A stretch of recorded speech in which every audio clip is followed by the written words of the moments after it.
ॐ श्री गुरवे नमः। ॐ शान्तिः शान्तिः शान्तिः। प्रणाम भगवान। स्वामी राम तीर्थ जी के दिव्य ग्रंथ वेदांत शिखर से अध्याय चल रहा था मनुष्य स्वयं अपना भाग्य विधाता है, जिसमें एक प्रश्न आया था, तो प्रश्न को दोबारा लेते हैं।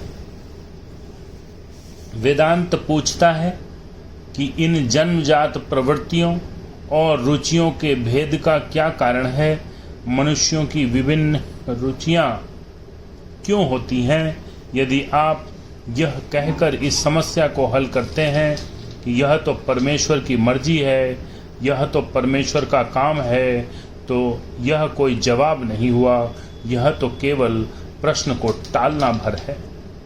प्रश्न को टालना दार्शनिक पद्धति के विरुद्ध है। यह तो अपनी मूर्खता की घोषणा करना है।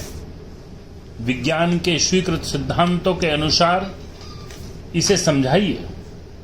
यदि आप कह सकते हैं कि लोगों का बचपन से ही इन विभिन्न इच्छाओं के साथ जन्म ग्रहण करना परमेश्वर की मर्जी है, तो यह विज्ञान के प्रस्थापित नियमों का उल्लंघन करना है। इस तरह तो आप अपने असली तौर पर यह मनवाना चाहते हैं कि शून्य से कुछ की उत्पत्ति होती है। यह असंभव है। आप इतना जानते हैं, इस कठिनाई से बचने के लिए आपको यह मानना स्वीकार करना पड़ेगा कि स्वभावों और प्रवृत्तियों का यह भेदभाव बच्चा मानो परलोक से ही अपने साथ लाता है। ये विभिन्न प्रकार की इच्छाएं शून्य से बच्चों में नहीं आती हैं, वरन इनका कुछ स्रोत होता है। शून्य से उसका अस्तित्व प्रादुर्भाव नहीं हो रहा है, उसका अस्तित्व पहले भी रहा है। दूसरे शब्दों में, ये सब वासनाएं जिनको लोग जन्म के समय अपने साथ लाते हैं, पूर्ववर्ती जीवन से आती हैं। ये इच्छाएं कुछ समय पहले भी मौजूद थी। यहाँ पर हम जन्म के अंतिम परिणाम और मृत्यु की विषय सामग्री पर विचार कर रहे हैं।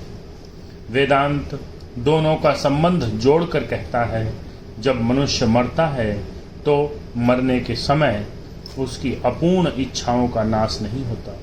देखिए, एक स्थान विशेष में कुछ स्पष्ट इच्छाओं से युक्त एक प्राणी पैदा होता है।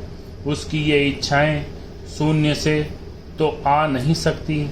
क्या ऐसा नहीं हो सकता कि जो इच्छाएं किसी मनुष्य के साथ कब्र में तोप दी गई थीं, वही इस घर में पैदा होने वाले इस नूतन जीव के साथ फिर से प्रकट हुई हैं? क्वेश्चन।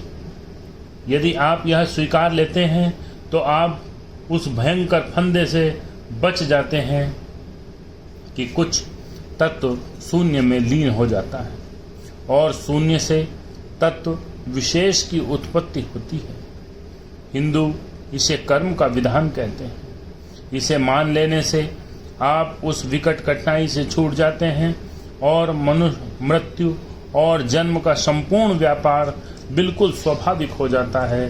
ठीक प्रकृति के नियमों के अनुसार विश्व के सामंजस्य पूर्ण सर्वसम्मत नियमों के अनुसार चलने लगता है। इसके सिवाय आप देखेंगे कि आप तर्क के एक दूसरे नियम से भी इस कार्य विधान को मानने के लिए बाध्य हैं, जिसे दार्शनिक लोग अपव्यय अवरोधक नियम कहते हैं। उसका मंशा है कि जब कोई बात स्वाभाविक साधारण नियम से समझाई जा सकती है, तब हमें अस्वाभाविक, अनुमानिक और खींचातानी के तर्कों से काम नहीं लेना चाहिए। कर्म का विधान इस समस्या की अत्यंत स्वाभाविक, अत्यंत स्पष्ट और अत्यंत वैज्ञानिक व्याख्या करता है। इनकी तुलना में अन्य अनर्गल या लौकिक व्याख्याओं को आप क्यों ग्रहण करें? इसके आगे की व्याख्या भगवान कर लेंगे। ओम शांति शांति शांति।